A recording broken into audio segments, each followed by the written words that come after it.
Tuhan Yesus, terima kasih untuk kehadiran Tuhan di tengah-tengah kami. Kami butuh Tuhan berbicara dari firman Tuhan untuk kami, supaya pada akhirnya kami tertolong untuk memahami jalan-jalan Tuhan, kehendak Tuhan, nasihat, tuntunan dari Tuhan buat hidup kami. Roh Kudus, tolong kami supaya kebenaran ini tersingkap dalam cara kami berpikir, supaya pada akhirnya kami semua berani bersetuju dengan firman Tuhan, lalu memutuskan untuk melatih diri taat kepada kebenaran dalam hidup tiap-tiap hari.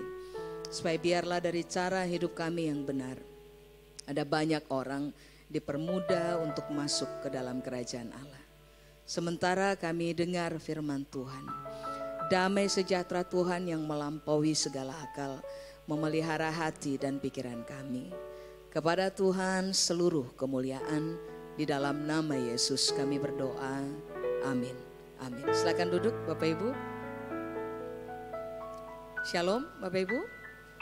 Apa kabar? Puji Tuhan. Kongsi facoy buat saudara hari ini. Saya berdoa kiranya sepanjang tahun ini yang Tuhan percayakan kepada kita bersama, kita bisa tetap melihat kasih setia Tuhan lanjutkan buat kita. Amin. Jadi mari, kalau saudara sudah siap untuk dengarkan firman Tuhan, saya ajak kita untuk buka bersama dalam Mika pasal yang ke-6 ayat yang ke-8. Mika pasal yang ke-6 ayat yang ke-8. Kalau saudara sudah dapat, saya akan baca untuk kita. Mika pasal 6 ayat yang ke-8. Alkitab bilang, hai manusia, telah diberitahukan kepadamu apa yang baik. Dan apakah yang dituntut Tuhan daripadamu selain 1. Berlaku adil, 2. Mencintai kesetiaan, dan 3. Hidup dengan rendah hati di hadapan Allahmu. Nah, kemarin itu ada seminar perempuan di sini. Jadi saya berbagi ayat yang sama, tapi hanya menggarisbawahi tentang pernyataan ini, mencintai kesetiaan. Sebab tema yang kemarin adalah faithful women, jadi fokusnya adalah tentang kesetiaan. Sore ini saya mau berbagi dari ayat ini, tetapi fokus perhatiannya lebih diarahkan kepada hidup dengan rendah hati di hadapan Allah. Nah begini Bapak Ibu, waktu Mika menulis ini, dia berupaya untuk memberitahukannya kepada semua orang pada masa itu sampai kepada kita hari ini, bahwa begini, ada sesuatu yang baik, yang waktu kita mengerjakannya itu disebut baik. 1, 2, ada sebuah tuntutan, ada tuntutan dari Tuhan yang salah satunya adalah saudara dan saya harus dikenal sebagai orang-orang yang hidup rendah hati di hadapan Tuhan. Jadi apa yang harus kita putuskan hari ini untuk memahaminya adalah bahwa kerendahan hati, kalau saudara dan saya mengerjakannya dalam hidup kita, maka itu baik. Tapi yang kedua, kalau saudara dan saya memutuskan untuk hidup dalam kerendahan hati, maka sebenarnya begini, kita sedang memposisikan diri kita untuk memenuhi Tuhan punya tuntutan.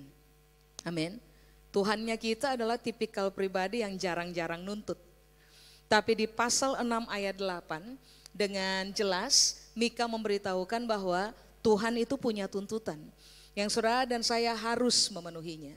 Mari kita lihat dulu kata baik di situ. Sebab kerendahan hati di hadapan Allah adalah sesuatu yang baik. Kata baik di situ bahasa Ibrani bilang tobe. Tulisannya TOB, bacanya tobe.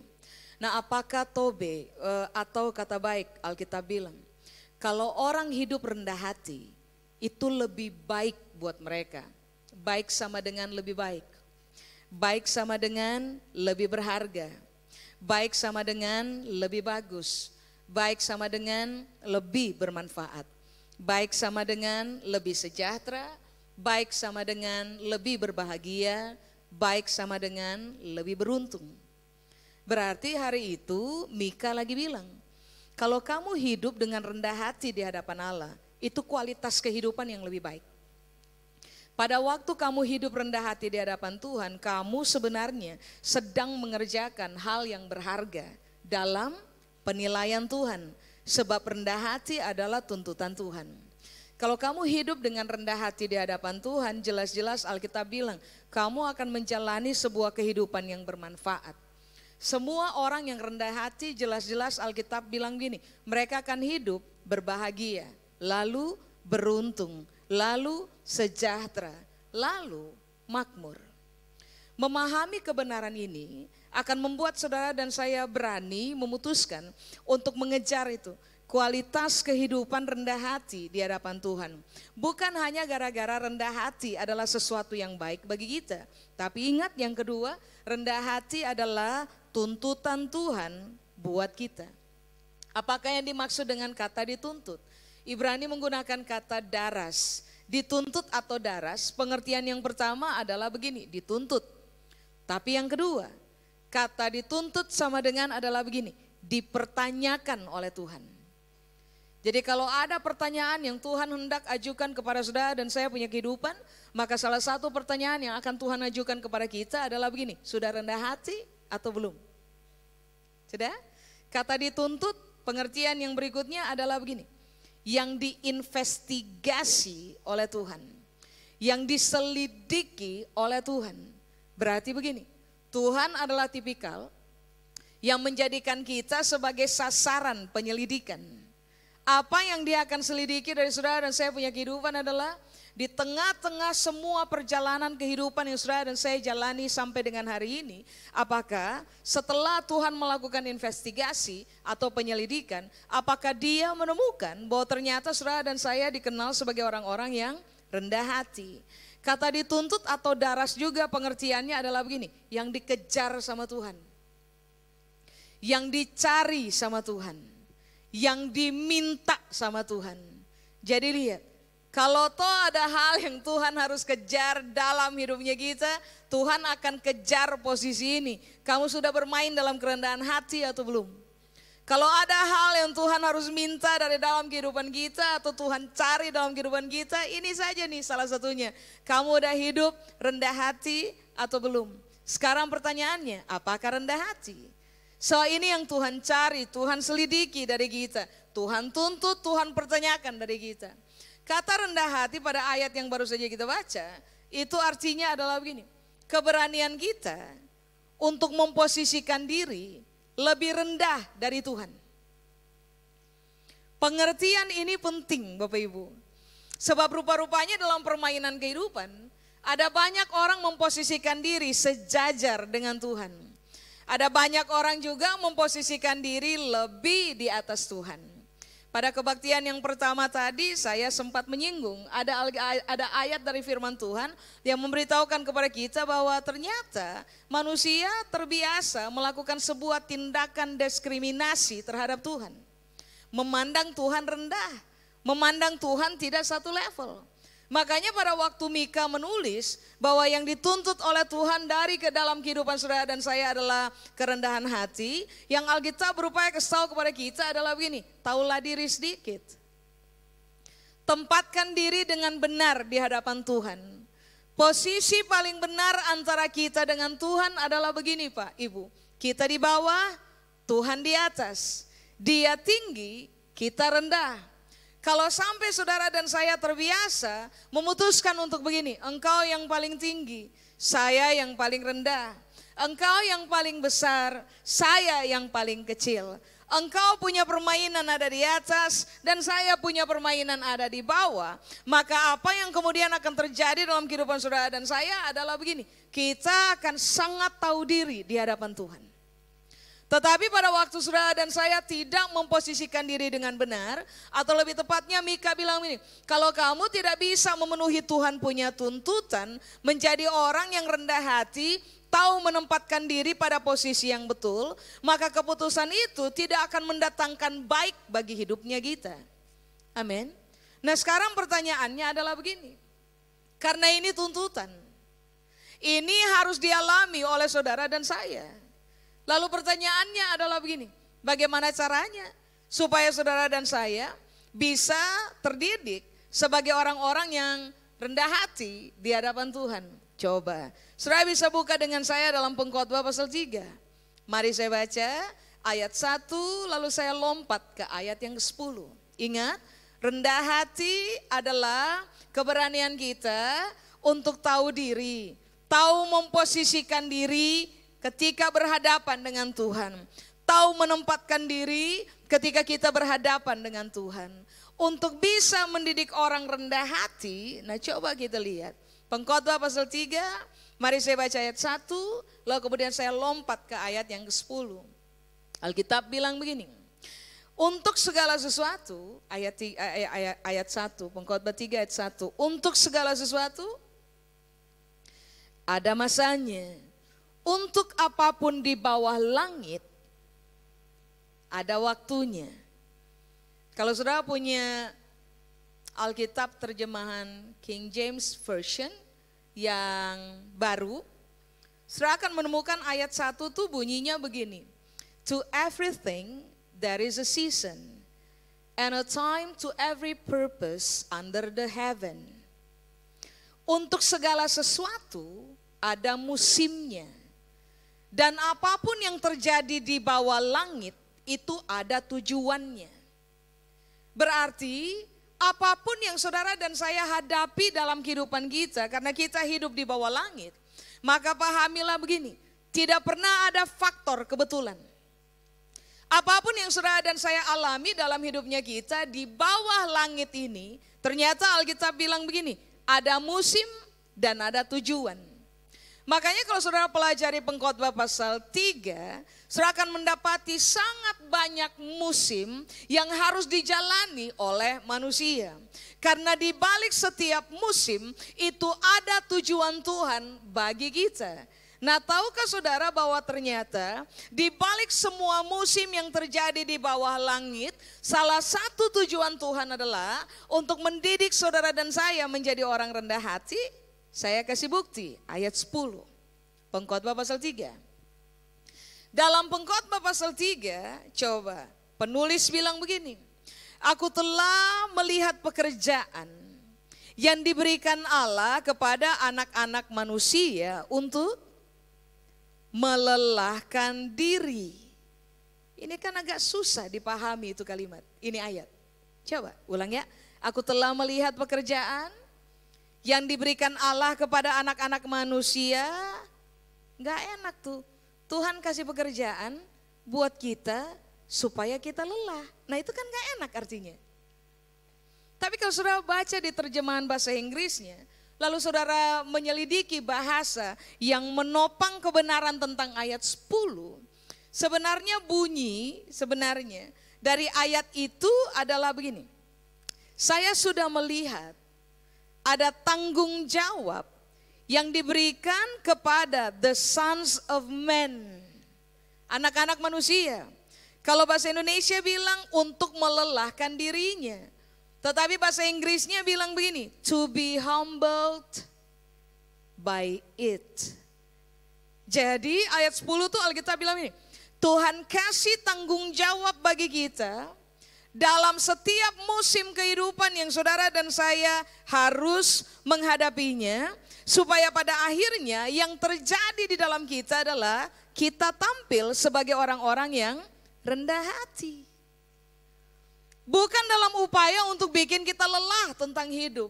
Begini, kata pekerjaan ayat 10 itu kalau dalam bahasa aslinya menggunakan pengertian begini. Tekanan, penderitaan, kesesakan, kelemahan. Itu tuh, kategorial itu. Jadi ayat 10 Alkitab lagi bilang ada musim yang disebut musim menangis. Ada musim yang disebut musim meratap. Yang di dalamnya ada tekanan, kesesakan, penderitaan, kelemahan. Nah waktu saudara dan saya harus berhadapan dengan realita itu, rupa-rupanya Alkitab bilang bahwa begini, kepentingannya adalah supaya melalui musim itu, saudara dan saya dapat ditemukan menjadi orang yang rendah hati. Makanya begini, Waktu saudara dan saya harus berhadapan dengan musim menangis, baca aja Pengkhotbah pasal 3. Waktu saudara dan saya harus berhadapan dengan musim meratap, jangan marah Tuhan dulu.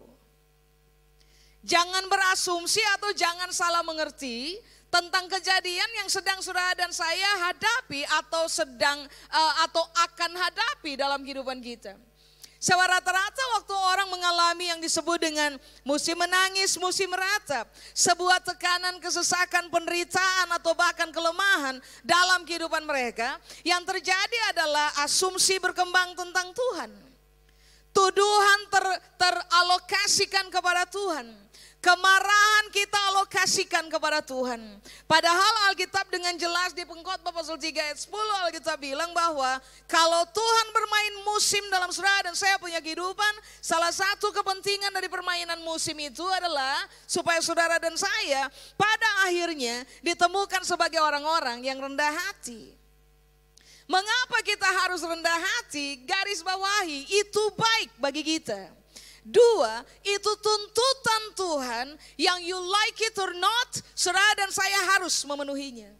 Semua tuntutan itu harus dipenuhi. Makanya mengapa dalam musim-musim kehidupan yang saudara dan saya harus menghadapinya, garis bawahi, jangan-jangan memang Tuhan sedang mendidik saya supaya pada akhirnya saya ditemukan rendah hati. Kalau saya rendah hati, ini akan bermanfaat baik bagi saya punya kehidupan. Kalau saya rendah hati, setiap kali Tuhan mencermati bagaimana cara saya hidup, maka Tuhan akan memberikan penghargaan karena Tuhan menemukan bahwa saya rendah hati. Amin. Jangan salah mengerti Tuhan dulu Pak, Ibu. Waktu saudara harus berhadapan dengan kisah-kisah pilu kehidupan. Garis bawahi, kisah pilu kehidupan salah satu maksudnya adalah untuk mengerat kesombongan dalam saudara dan saya punya kehidupan, keangkuhan dalam kita punya kehidupan, kebiasaan bergantung kepada diri sendiri dan mendiskriminasi Tuhan dan beranggapan Tuhan tidak setinggi itu. Rupa-rupanya musim-musim kategorial kayak gini akan mendorong saudara dan saya untuk bertemu dengan kerendahan hati yang nantinya akan menolong kita dalam kehidupan. Amin. Coba-coba, kalau di ayat yang ke-10, rendah hati di situ dalam bahasa Aram artinya adalah begini, rendah hati. Arti yang kedua adalah begini, terhubung kembali dengan Tuhan. Arti yang ketiga adalah begini, memberi respon yang baik kepada Tuhan.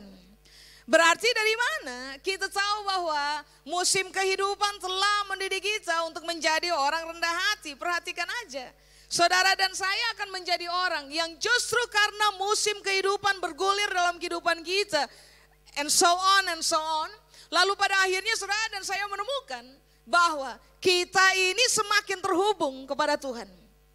Itu kerendahan hati. Lalu saudara dan saya akhirnya menemukan bahwa waktu kita menderita, waktu kita tertekan, waktu kita harus berhadapan dengan kisah-kisah pilu kehidupan, rendah hati sama dengan begini. Saudara menemukan, saya menemukan bahwa ternyata di tengah air mata kita tetap memberikan respon yang benar kepada Tuhan. Tahukah saudara bahwa itu yang disebut dengan rendah hati?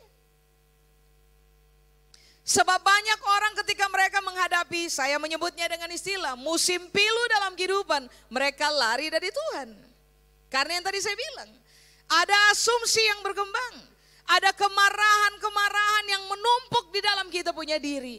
Ada pertanyaan-pertanyaan tidak adil yang kita upayakan untuk ajukan kepada Tuhan. Dan begini, kita berharap agar begini, Tuhan harus terlibat, angkat ini musim dari kita.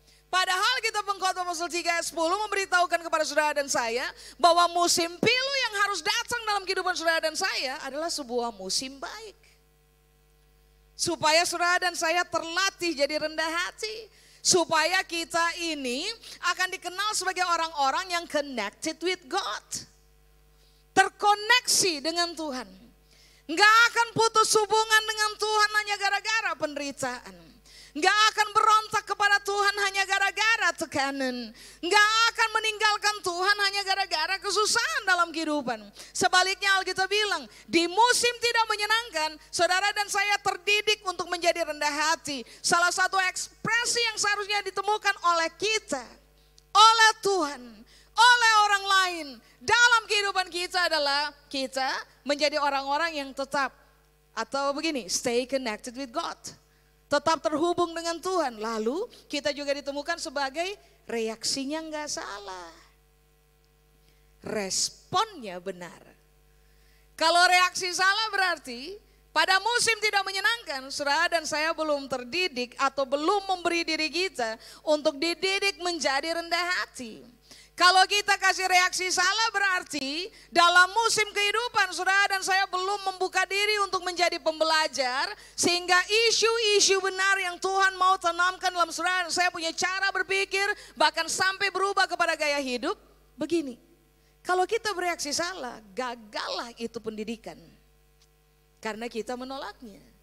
Sebaliknya waktu pendidikan atau didikan Tuhan, pembelajaran dalam musim kehidupan membuat saudara dan saya begini, memahami Tuhan, terhubung kepada Tuhan, berespon dengan benar. Tahukah saudara bahwa kerendahan hati akan dibangun layer demi layer demi layer sampai pada akhirnya Tuhan menemukan, kita menemukan bahwa kita menjadi orang-orang yang begini, gak bisa hidup tanpa Tuhan.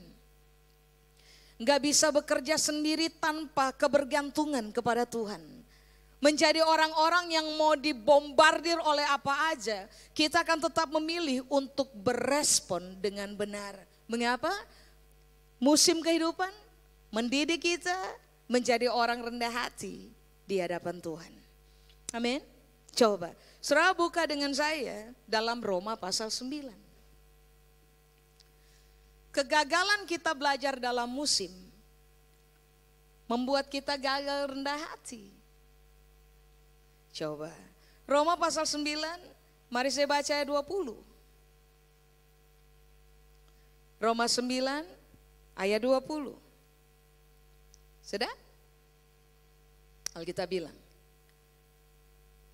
siapakah kamu, hai manusia, maka kamu membantah Allah?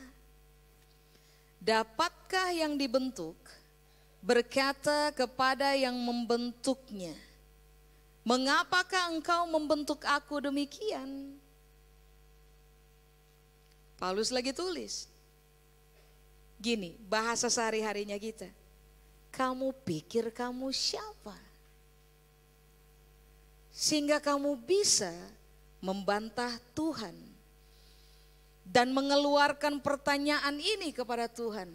What are you doing? Kamu lagi ngapain dalam saya punya hidup Tuhan? Itu kan kira-kira. Ulang. Siapakah kamu, hai manusia, maka kamu membantah Allah. Ulang, kamu pikir kamu siapa? Sudah? Dapatkah garis bawahi yang dibentuk berkata kepada yang membentuk, siapa yang dibentuk? Kita. Yang membentuk siapa? Tuhan. Pernahkah saudara menemukan tanah liat protes kepada tukang periuk? What are you doing? Paulus bilang, mengapakah engkau membentuk aku demikian? Kamu lagi ngapain? Permainan apa yang sengaja engkau mainkan ya Tuhan dalam saya punya kehidupan? Kira-kira begitu. Coba, kapan kita bisa keluarkan kalimat-kalimat kayak begini kepada Tuhan? Pada waktu saudara dan saya, maafkan saya harus keluarkan ini kalimat. Pada waktu kita nggak tahu diri, pada waktu kita nggak tahu kita siapa, dan pada waktu kita nggak tahu Tuhan siapa. Pada waktu kita nggak tahu bagaimana memposisikan diri dengan benar, dan pada waktu kita nggak tahu bagaimana membiarkan Tuhan duduk pada posisinya yang benar. Makanya kenapa akhirnya yang terjadi adalah tanah liat protes tukang periuk. Ini nih. Kamu ngapain dalam saya punya hidup? What are you doing? Pernahkah saudara duduk dalam kehidupan karena mengalami tempaan sangat sometimes kita gunakan kalimat itu, kata itu kan. Tempaan yang kejam. Bahkan Ayub bilang begini, penderitaan yang di luar batas kemanusiaan. Ini penderitaan yang sangat hebat. Seringkali orang akan bertanya, yang tadi Paulus berupaya kasih tahu kepada kita, ada pertanyaan yang kita suka ajukan. Kamu ngapain dengan hidup saya? Apakah Tuhan sedang mempermainkan saya punya hidup? Apakah Tuhan hanya menjadikan saya punya kehidupan sebagai sebuah lelucon? Sehingga dia bisa dengan seenaknya bermain dalam saya punya kehidupan? Bikin saya nangis, bikin saya meratap, bikin saya setengah mati. Lalu, coba-coba, apa yang kemudian akan terjadi? Kita biasa akan bantah tangan pendidikan Tuhan yang sedang mengerjakan kita. Kita akan menjadi orang-orang yang suka membantah terhadap tujuan ilahi yang Tuhan sedang kerjakan di dalam kehidupan kita. Makanya mengapa memahami definisi tentang kerendahan hati akan menolong saudara dan saya untuk memahami pula bahwa kalau toh musim tidak menyenangkan datang dalam kehidupan, maka posisikan diri sebagai ini, saya tanah liat. Yang lagi bentuk saya tukang periuk, saya tanah liat, Tuhan adalah tukang periuk. Kalau toh dia sedang mold saya, membentuk saya dengan dia punya pertimbangan, dengan dia punya kebijaksanaan, dengan dia punya hikmat, dengan dia punya kemampuan berhitung, maka kalau ada hal yang tidak boleh saya kerjakan dalam saya punya kehidupan adalah jangan bantah. Karena bantahan terhadap Tuhan menjauhkan saudara dan saya dari kerendahan hati. Bantahan terhadap Tuhan akan membuat saudara dan saya menjadi orang-orang yang tetap bereaksi salah. Padahal tadi kita sudah belajar bahwa Pengkhotbah pasal 3 ayat 10 mengajarkan kepada kita kerendahan hati itu sama dengan orang yang mengambil keputusan untuk begini kan, memberikan respon dengan benar kepada Tuhan karena telah terkoneksi dengan Tuhan, terhubung dengan Tuhan. Jadi kita tahu betul sudah dia Tuhan. Jangan dibantah. Pekerjaan tangannya dalam kehidupan kita jangan dibantah.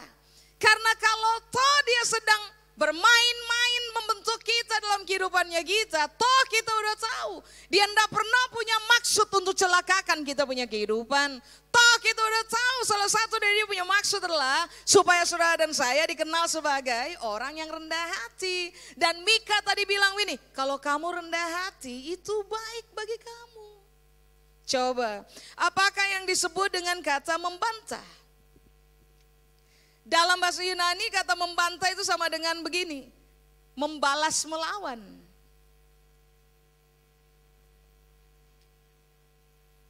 Tuhan lagi turun tangan kerjakan kita dan kita tolak Tuhan punya tangan, membalas melawan. Tuhan lagi arahkan kita untuk belok kanan, kita nggak suka kanan, kita lawan, kita pilih yang kiri. Tuhan lagi membentuk kita supaya kita menjadi lebih rendah hati dan kita berpikir bahwa Tuhan sedang mempermainkan saya punya kehidupan lalu kita lawan Tuhan punya permainan. Itu yang disebut dengan membantah. Kemudian membantah sama dengan begini, menunjukkan perlawanan kepada Tuhan. Saya nggak suka dengan musim ini. Saya nggak suka dengan Tuhan punya permainan. Saya stop bermain. Saya akan bermain dengan cara saya bermain. Saya tidak suka cara Tuhan bermain, saya stop. Berhenti menyetujui Tuhan, menjawab Tuhan punya pekerjaan dengan sebuah perlawanan. Kalau toh saudara dan saya ada pada posisi ayat 20, terbiasa suka bantah Tuhan, maka Bapak Ibu, kita perlu berubah. Kita perlu memilih untuk bertobat. Sebab membantah Tuhan tidak mendatangkan kebaikan kepada kita.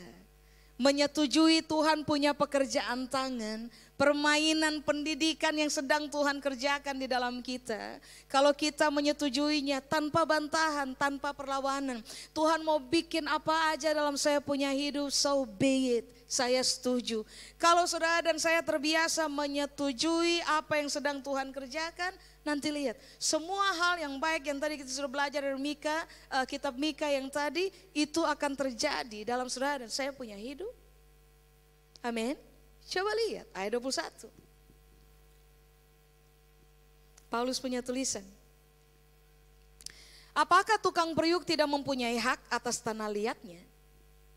Untuk membuat dari gumpal yang sama Suatu benda untuk dipakai guna tujuan yang mulia dan suatu benda lain yang untuk dipakai guna tujuan yang biasa.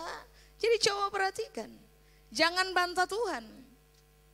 Sebab rupa-rupanya waktu Dia sedang mengolah kita, membentuk kita, Alkitab bilang ada tujuan.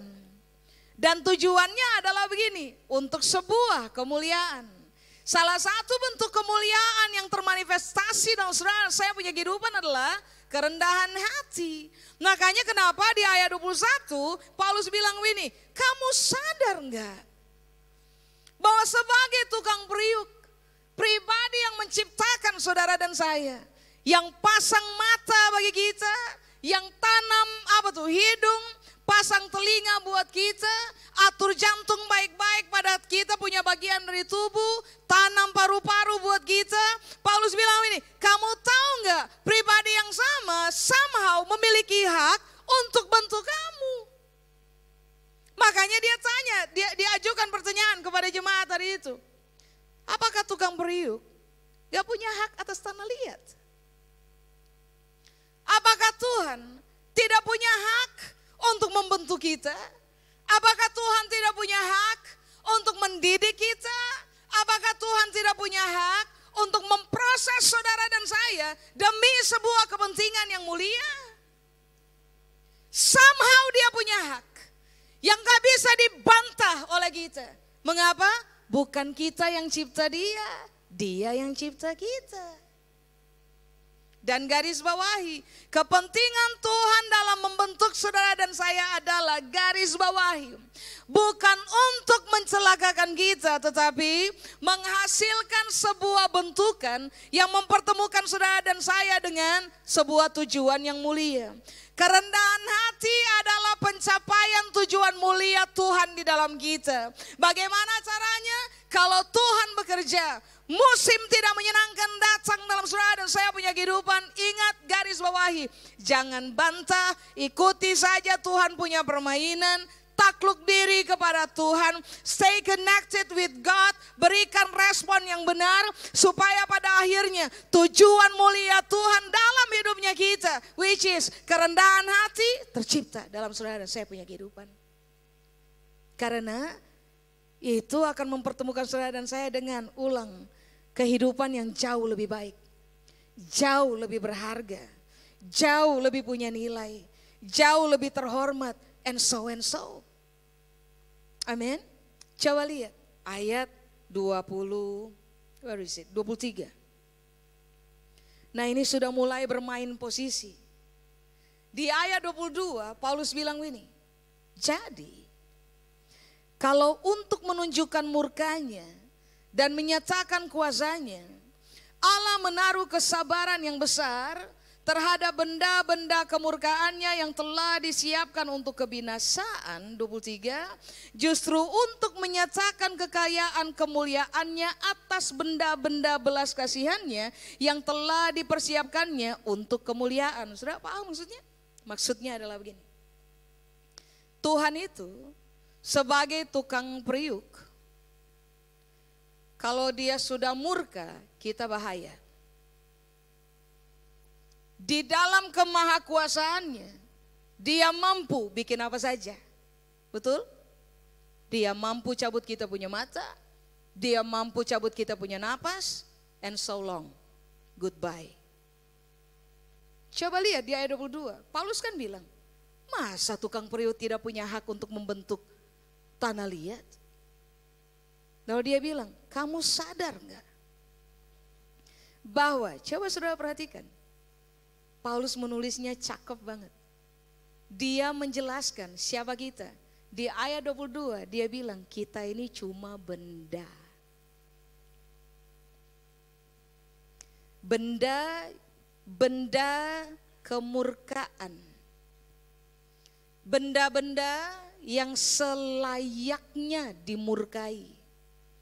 Selayaknya binasa. Coba lihat. Tetapi perhatikan. Tuhan menaruh kesabaran yang besar terhadap kita. Yang tukang melawan, kepala batu, nggak mau dididik, nggak mau diarahkan, nggak mau dibentuk, seenaknya sendiri, memilih jalan sendiri. Waktu celaka Tuhan yang dimarahi. Kita ini cuma benda, Paulus bilang, yang selayaknya binasa. Tetapi terhadap benda-benda kebinasaan kita, Tuhan di ayat 22 kita bilang ini, Tuhan menunjukkan kesabaran. Tahukah saudara kata kesabaran di situ? Kata kesabaran di situ salah satu pengertiannya dalam bahasa Yunani artinya adalah begini. Tuhan bersikap sabar secara objektif. Sabarnya bukan sabar subjektif dalam konteks begini. Ya udah sabar aja. Tapi saya juga punya batas kesabaran. Sekali lagi kamu bikin, sabarnya saya selesai dan sudah. Kita selesai juga. Baca dalam Alkitab, kesabaran dalam bentuk objektif, itu artinya adalah begini. Memutuskan untuk sabar hari ini, memutuskan untuk sabar besok, memutuskan untuk sabar lusa, memutuskan untuk sabar dengan saudara dan saya sampai 1000 tahun lagi ke depan. Karena Tuhan punya tujuan yang dia harus capai dalam saudara dan saya punya hidup. Tuhan memilih untuk sabar secara objektif. Dia punya pertimbangan objektif. Sebab dia tahu begini, kalau sampai sekali kita melawan, lalu dia langsung murka, kita selesai, tujuan tidak tercapai. Karena Tuhan tahu betul, Bapak Ibu maafkan saya gunakan kalimat ini. Kita dari awal memang punya gen kurang ajar.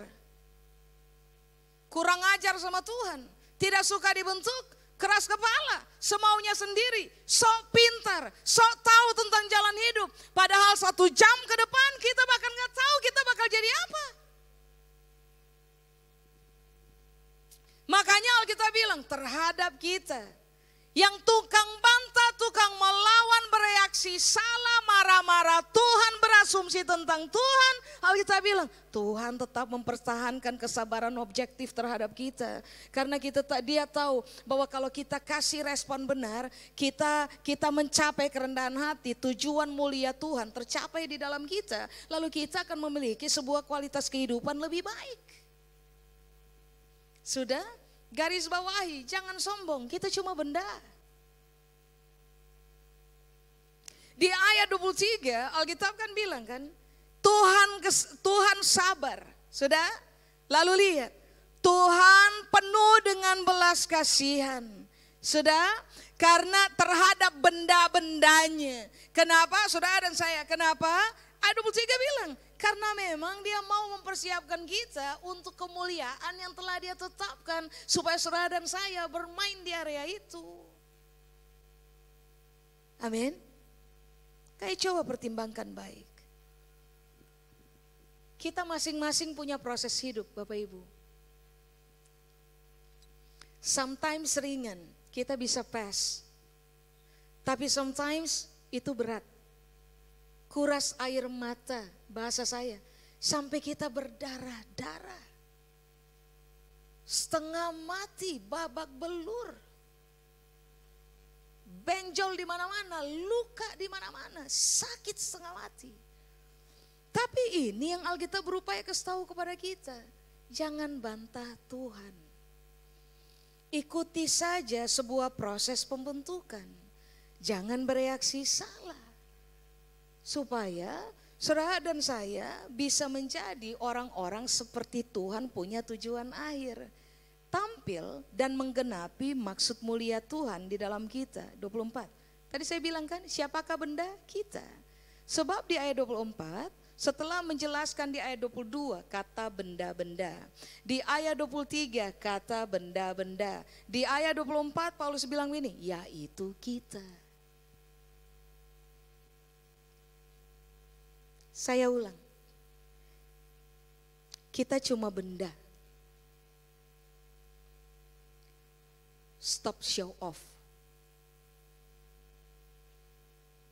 Jangan sombong. Jangan angkat diri terlalu tinggi. Jangan berpikir bahwa saudara dan saya bisa hidup tanpa Tuhan.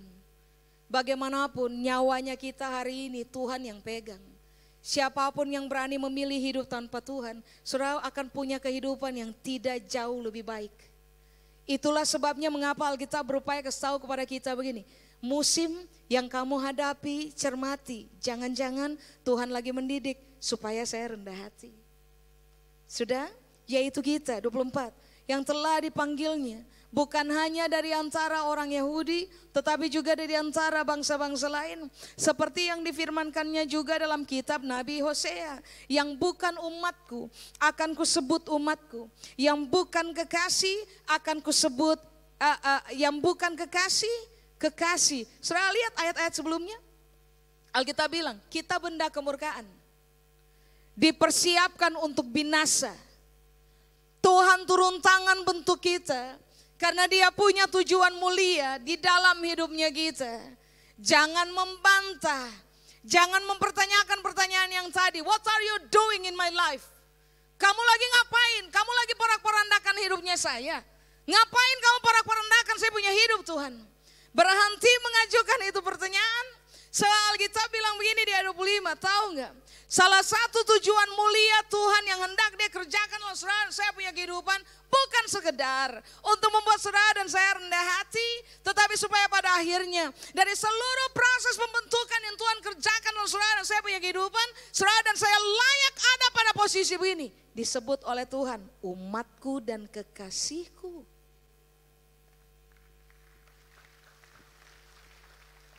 Bapak Ibu percayalah, itu kasih karunia. Sebab start dari perjanjian lama, yang disebut umat Tuhan itu cuma orang Yahudi.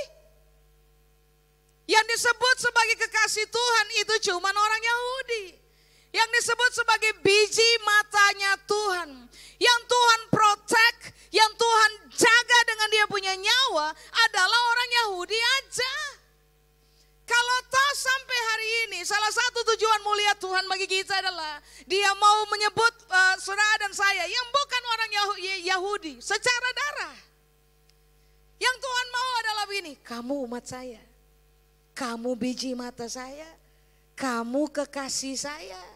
Nah, kalau kita tahu maksud mulia ini, harusnya waktu dibentuk, berhadapan dengan tekanan, penderitaan, aniaya, kesukaran dalam hidup, kelemahan, jangan bantah Tuhan.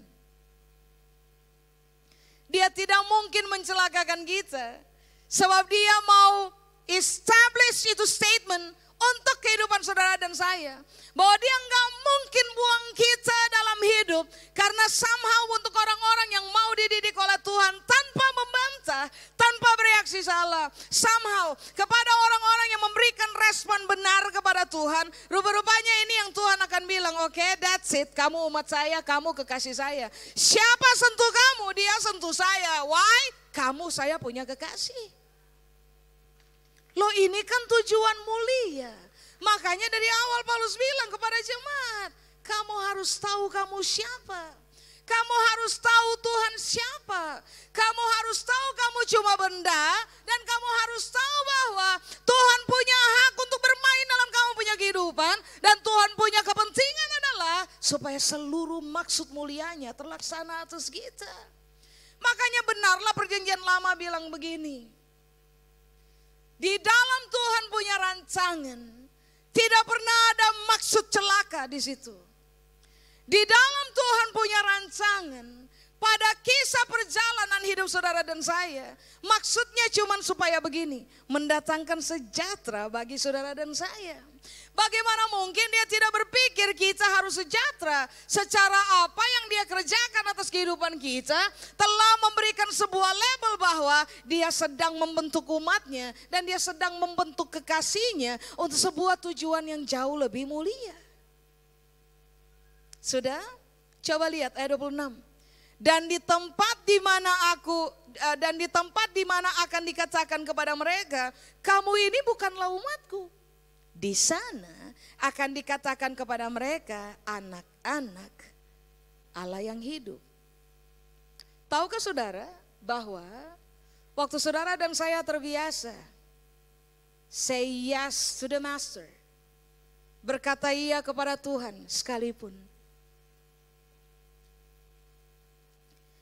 kita nangis.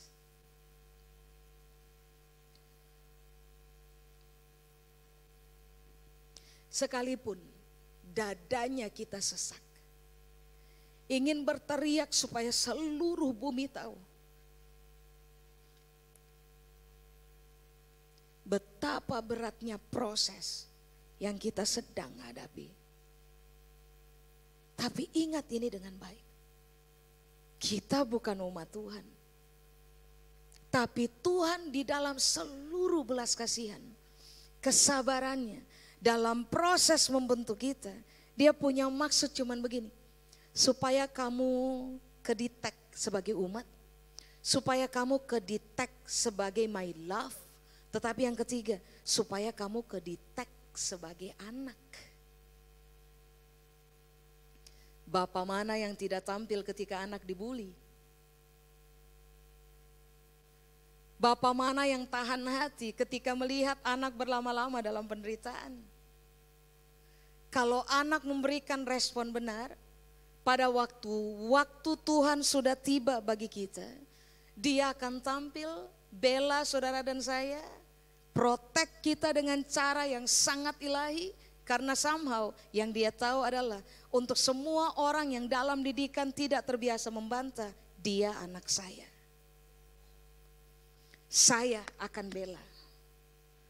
Untuk kepentingan ini, kenapa Tuhan melakukannya? Karena itu tadi Mika bilang, kalau kamu rendah hati, hidupmu akan lebih baik. Kalau kamu rendah hati, kamu memenuhi Tuhan punya tuntutan. Kalau kamu rendah hati, kamu sah adalah umat Tuhan. Kalau kamu rendah hati, kamu adalah kekasih Tuhan. Kalau kamu rendah hati, kamu adalah anak-anak Tuhan. Kalau kamu rendah hati, maka Tuhan sendiri akan menjadi pribadi yang berdiri untuk bela kita, angkat kita sampai saudara dan saya ada pada posisi mulia. Amin. Saya selesai. Saya undang saudara, mari bangkit berdiri. Mari kita datang kepada Tuhan. Ingat, cuma benda, jangan kepala batu. Cuma benda, jangan suka bantah Tuhan. Cuma benda, jangan suka marah-marah Tuhan dan tuduh Tuhan berlaku tidak adil untuk kehidupan kita. Hanya gara-gara kita harus menangis. Hanya gara-gara kita punya, tadi saya sudah bilang, dadanya kita sesak.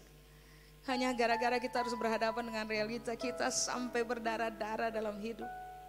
Putuskan untuk berkata kepada Tuhan, Tuhan, saya benda, saya tanah liat, Tuhan penjunan, Tuhan tukang periuk.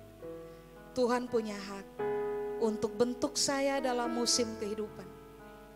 Supaya saya jadi orang rendah hati, supaya hidup saya lebih baik. Supaya tuntutan Tuhan buat hidup saya terlaksana, supaya pada akhirnya saya ada pada posisi menjadi orang mulia, disebut umat, disebut kekasih, disebut anak. Mari latih diri berespon benar. Kita boleh menangis, tapi tetaplah berespon benar. Kita boleh sesak bernapas, tapi tetaplah berespon benar. Kasih tahu untuk diri sendiri, untuk kepentingan mulia Tuhan sedang bentuk saya. Saya tidak akan bereaksi salah, sebab jauh lebih baik dibentuk untuk tujuan mulia daripada dibentuk untuk tujuan biasa. Amin. Mari kita datang kepada Tuhan.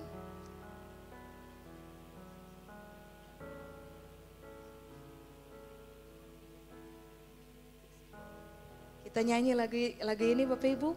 Buka hati, kalau sampai pada akhirnya saudara dan saya menemukan kita tukang melawan.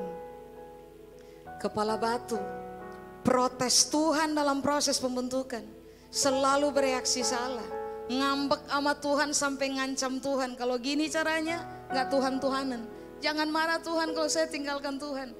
Mainan kayak gini, mainan kekanak-kanakan, reaksi salah, membuktikan kita sombong. Ingat, cuma benda, gak layak sombong, cuma benda. Amin. Mari datang kepada Tuhan. Nyanyi lagu ini, arahkan hati kepada Tuhan, please. Engkaulah Tuhan. Berapa banyak saudara sedang ada pada musim tidak menyenangkan itu. Menderita, teraniaya, harus pikul beban berat. Setengah mati, bernapas susah karena beratnya proses hidup. Angkat tangan berkali-kali karena sudah tidak kuat dengan proses yang sedang dihadapi. Pertimbangkan ini baik. Jangan-jangan Tuhan sedang mendidik kita untuk jadi orang rendah hati. Kasih respon benar. Jangan lari dari Tuhan. Stay connected with God. Tetaplah terkoneksi dengan Tuhan. Supaya pada akhirnya saudara dan saya ditemukan sebagai orang-orang yang mencapai tujuan mulia Tuhan dalam hidupnya kita. Kita dikenal jadi orang rendah hati. Supaya pada akhirnya hidup kita lebih baik. Kita disebut umat Allah. Kita disebut kekasih Allah. Kita disebut anak-anak dari Allah yang hidup. Kalau saudara sedang berhadapan dengan musim ini, saudara boleh angkat tangan. Kita akan berdoa bersama. Supaya jangan di musim ini kita gagal. Supaya Tuhan punya tujuan mulia tercapai dalam hidupnya kita. Supaya kita terlatih untuk berespon dengan benar. Ingat, kita cuma benda. Jangan bantah Tuhan, jangan melawan Tuhan. Jangan kepala batu. Jangan suka melakukan tindakan perlawanan. Putuskan untuk membungkuk di hadapan Tuhan. Taruh kepala sampai di tanah. Declare bahwa Tuhan hebat, tinggi, agung, luhur, mulia. Declare di hadapan Tuhan. Saya cuma benda. Saya cuma tanah liat. Tuhan punya hak bentuk saya. Saya setuju. Tuhan mau bermain apa aja dalam saya punya hidup. Saya setuju. Saya tahu Tuhan tidak mungkin celakakan saya. Tuhan sedang menggiring saya untuk tujuan yang mulia. Mari angkat tangan.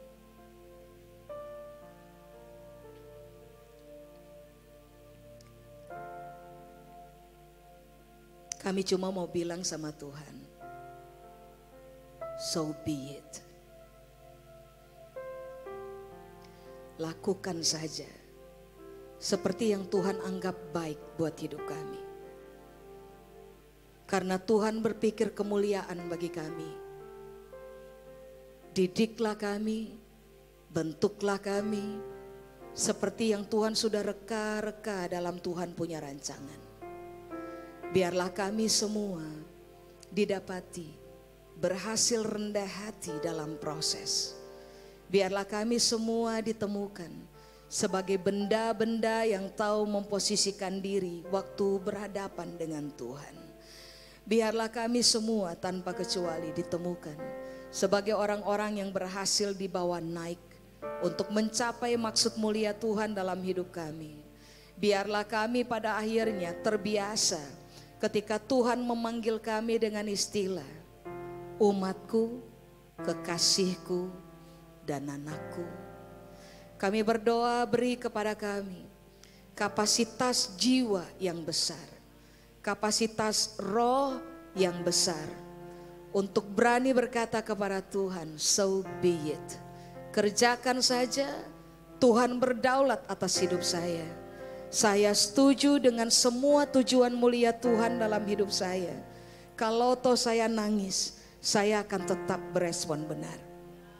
Kalau toh saya menderita, saya akan tetap berespon benar. Kalau toh saya terdesak dan susah bernapas karena sesak oleh tekanan, saya akan tetap berespon benar. Kalau toh sampai saya harus berdarah-darah dalam proses tidak menyenangkan ini, saya akan tetap berespon benar. Saya tahu kalau saya terbentuk menjadi orang rendah hati, hidup saya menjadi lebih baik. menjadi lebih bagus, menjadi lebih berharga, menjadi lebih makmur, menjadi lebih sejahtera, menjadi lebih bermanfaat, menjadi lebih berbahagia, dan menjadi lebih beruntung. Ini saya berdoa, Tuhan biarlah seluruh kebenaran ini terwahyukan sempurna dalam pemahaman kami, supaya seumur hidup kami terkenal sebagai pelaku-pelaku kebenaran dan bukan hanya pendengar saja. Waktu kami memilih untuk taat kepada Tuhan, kiranya Tuhan memberkati kami sampai kepada keturunan ke-7, bahkan keturunan ke-8. Kepada Tuhan seluruh kemuliaan. Di dalam nama Yesus yang percaya, sama-sama kita berkata, amin. Tuhan memberkati Bapak Ibu, silakan duduk.